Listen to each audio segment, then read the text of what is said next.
Have you had to deal with a covert narcissist in your life? Ugh, I have too. Ugh, the worst. By the end of this video, you're gonna know exactly what the worst things are about covert narcissists and what to do about it. Hi, I'm Rebecca Zung, and I've been recognized as one of the top 1% of attorneys in the country. And I've also written 2 best-selling books, Negotiate Like You Matter and Breaking Free, a step-by-step divorce guide. And I've helped thousands of people go from lives of drama, trauma, and chaos to step into lives of freedom, possibility, and purpose. And I do the same thing for you on this channel. So make sure that you've hit the subscribe button and you've hit the notification bell, and that way you'll get notified when I upload brand new content and when I go live, and I have incredible interviews coming up for you, so you will not want to miss one single thing. So hit that subscribe button and hit that notification bell. Now let's talk about the worst things about covert narcissists. Well, first of all, I can just tell you that I've had to deal with 2 of them.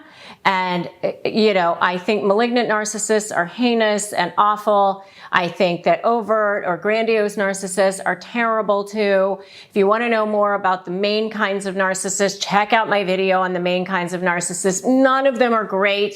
All of them are awful, but coverts are just the worst because you don't see them coming, number 1. And number 2, they're so good at hiding their behavior to the rest of the world so that only their target, only their victim really sees who they are. And they do things so that they have like this plausible deniability. In other words, it's like really easy for them to just deny it and have it seem plausible what they're denying. Like, you know, it's really, really hard to prove.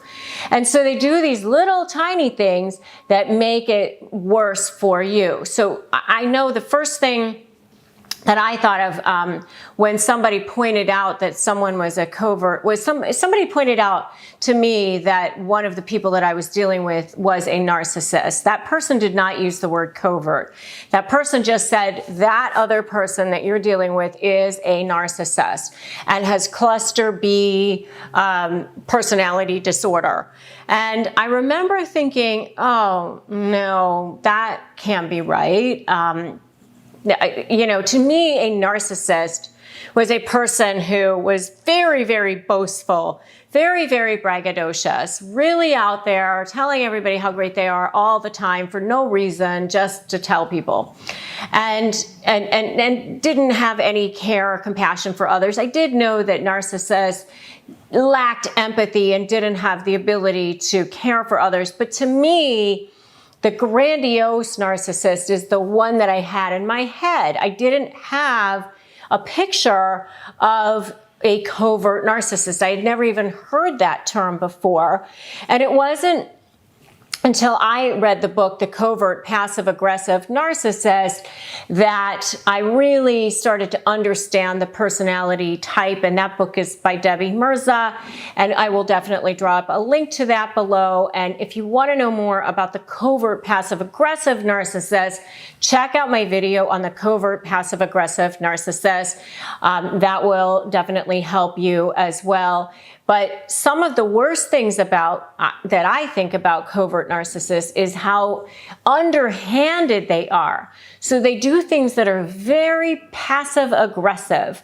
And that was one of the things that I really noticed about the narcissist that I was dealing with. You know, they would forget to call you back or email you, or say that do things that you know they're not supposed to do, or are offensive, and you call them out on it, and they say, "Oh, I thought we agreed to that," and they tell the rest of the world how, you know, the rest of the world thinks that they're so wonderful.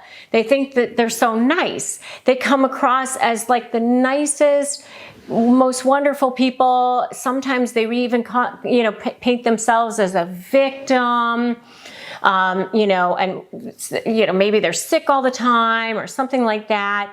And they just seem kind of like the world isn't fair for them.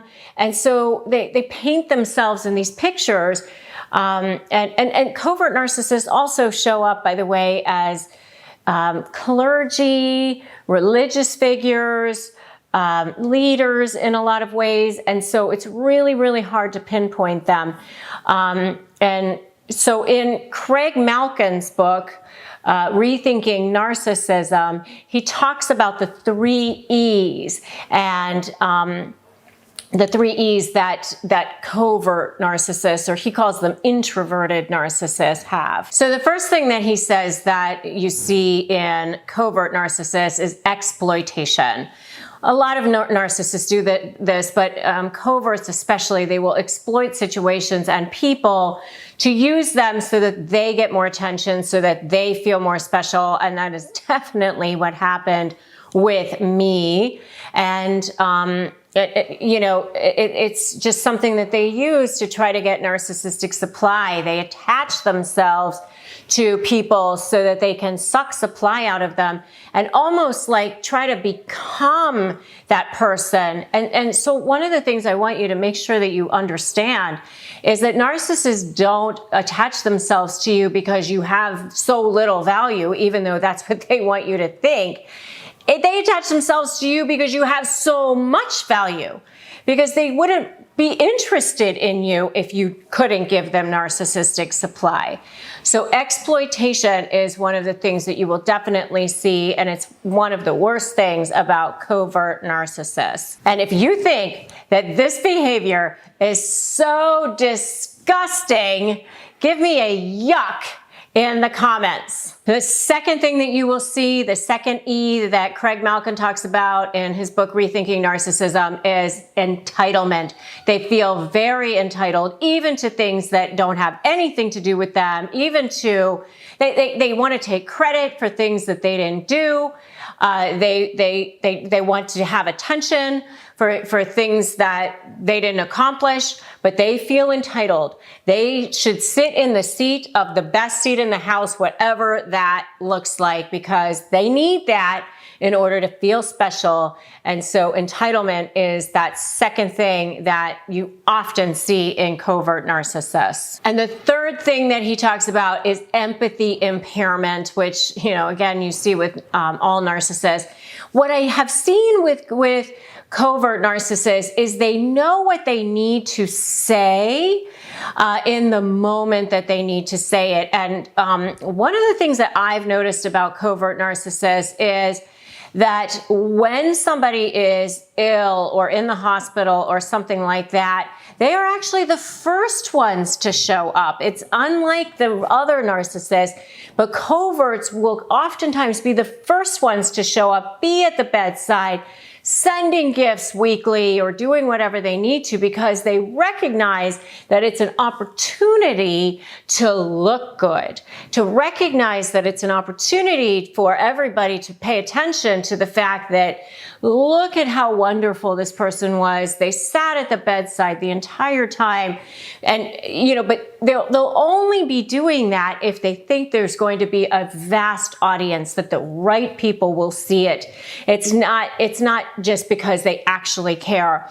The worst thing about covert narcissists is they know how they are supposed to behave, and they will do it if they need to. But it's very strategic, very manipulative, and if nobody's watching, they don't care at all. And it becomes very, very clear when they don't have an audience, because then, suddenly, where are the phone calls? Where are they not showing up?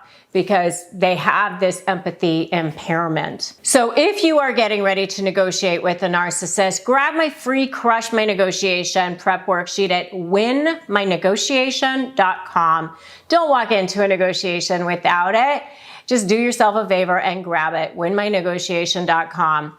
And if you like this video, give it a like. If you know somebody who's dealing with covert narcissists, please share it, and make sure that you've dropped a comment and subscribed and hit that notification bell. If you feel like you're dealing with covert narcissists and you're feeling alone, I know what it's like, because nobody else really understands how these people operate. They're so under the radar, and it can drive you crazy. So come and be part of my Facebook group. It's private. It's supportive. It's so many people who are in there helping each other. It's called Narcissist Negotiators with Rebecca Zung. We'll drop links to all this stuff below, including links to the books that I mentioned in this video. Thanks so much for stopping by my channel. I'm so glad that you stopped by. I'll see you in the next video.